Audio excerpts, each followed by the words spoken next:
One of my favorite pictures behind me. I sure do love that artist. Sarah Richards, if you wanted to know who painted that. She's a artist that's usually at any expo or, you know, horse event, big kind of conference or community center type of horse event. Anyway, I wanted to, see if I keep it behind me. I wanted to talk about when to let your trainer help you.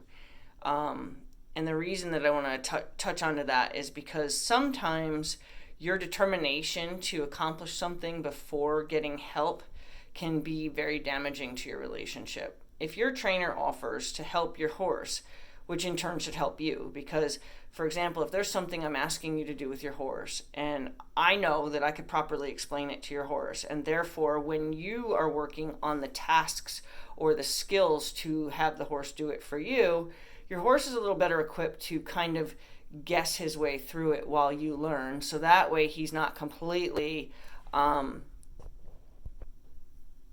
left in the dark, you know, and he has a better chance of being successful for you while you learn.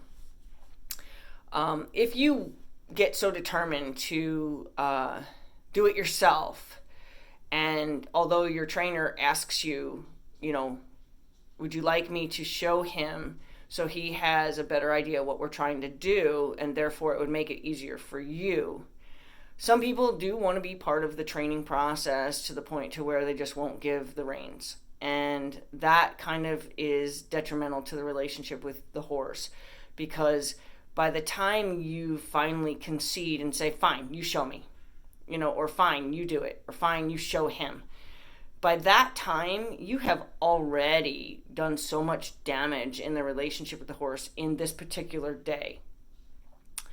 By that time, your horse has already slapped his hands on his ears and gone, la, la, la, la, la, la, I don't hear you, I don't care anymore, you're just being a jerk, and, you know, without cursing, you know, damn these people, humans are terrible, you know, like, I'm trying really hard not to say what they're probably saying, and then you hand the horse finally to the trainer.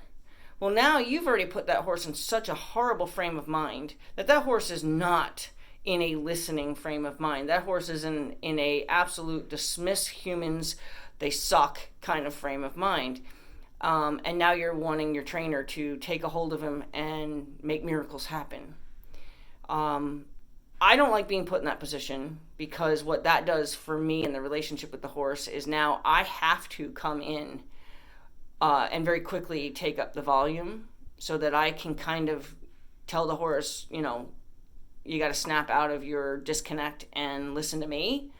And I feel bad having to be put in that position, because it wouldn't have had to be that way perhaps 5 minutes earlier, 10 minutes earlier, 15 minutes earlier, depending on how stubbornly the person is going to keep trying to be successful, and, you know, hitting a wall, finding that they're just not getting it, or the horse is just not hearing them, not realizing how many times they've changed position, therefore change the command, how many times they've changed the way they said it, therefore change the command. They keep mixing it up. They keep creating gray. There's no black and white. It's the consistency that helps the horse understand what you're asking for. But when you continue to change it because you don't think that where you're standing is right, or you don't think how you're saying it is right, and the next thing you know, the horse is completely confused because it keeps changing. But you, in your mind, you're asking for the same thing over and over and over again. But in the horse's mind, it just keeps changing. So they don't have a chance. They don't have a fighting chance. So then they start to tune you out. And when they start to tune you out, the very first thing that they're going to do is just freeze and stare at you. And that's only going to make you more mad. It's only going to make you more frustrated. And the more frustrated you get, the worse the relationship gets. And the worse the relationship gets, obviously, you know, the harder it's going to be to do things in the future. But if you have somebody who is going to be able to be clear with the horse, who is going to be able to properly explain it to the horse, to then help you guys in your journey, take the help. Don't wait until your horse is so mad and so tuned out that when the trainer does take the horse is like, oh yeah? You? Let's see. I'm done with people. What can you take from me? And I don't want to get in fights with horses that are unnecessary, because I wouldn't have needed to fight with the horse. But now that it got to the point to where the horse was in a fight frame of mind, now I'm going to have to fight with the horse before I can say, see, that's all I wanted. I don't want to be put in that position. I don't like being put in that position. Trainers don't like being put in that position. Not just me. Trainers in general don't like being put in that position.